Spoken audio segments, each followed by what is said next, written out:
Get ready with me while I tell you spooky things that happened with me. This happened back in like 2011 or 12. I was pretty young back then. Me and my family, we shifted to a new house back then, and it was this new building, and there weren't any actually tenants in that building. So it was a newly built house.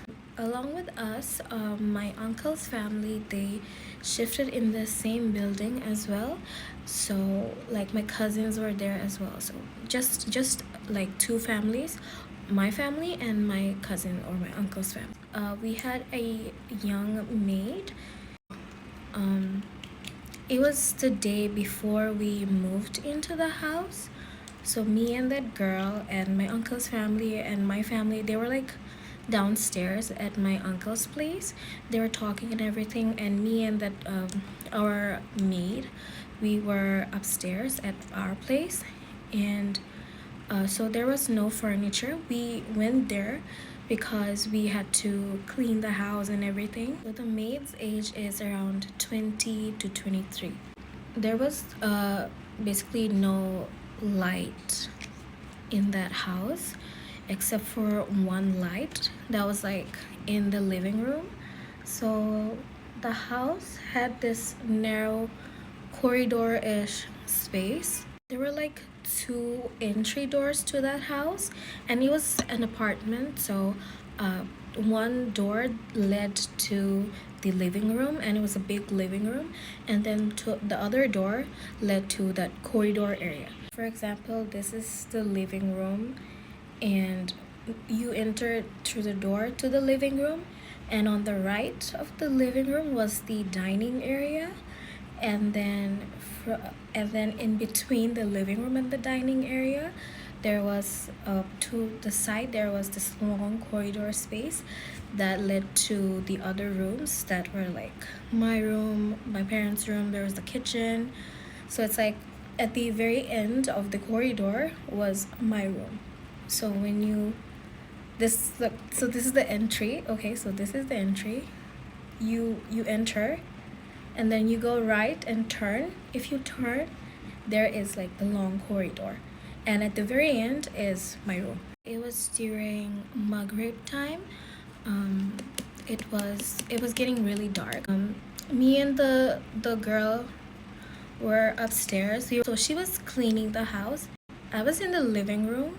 This is the living room, and then when you turn here, there's my room. Okay, so the girl, she was here and I was here. She suddenly ran to me, but she was like very quiet. She ran and came up to me, and she's like, Apu. And then I was like, what? She's like, Apu, Apu. Oh, by the way, the whole house was dark.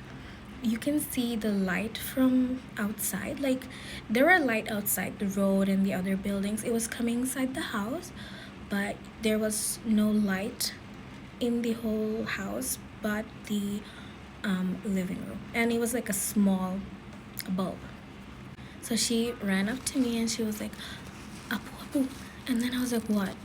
And then she's like, come here. I was like, no.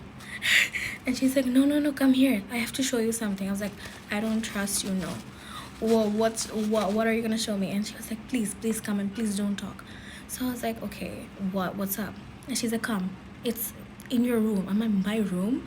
What's in my room? We were standing like at this end of the corridor that lead to which you can see my room like straight, and the door of my room was ajar. Like, it was not completely open and it was not completely closed. It was in the middle. Like, she was pointing at my door. She's like, can you see?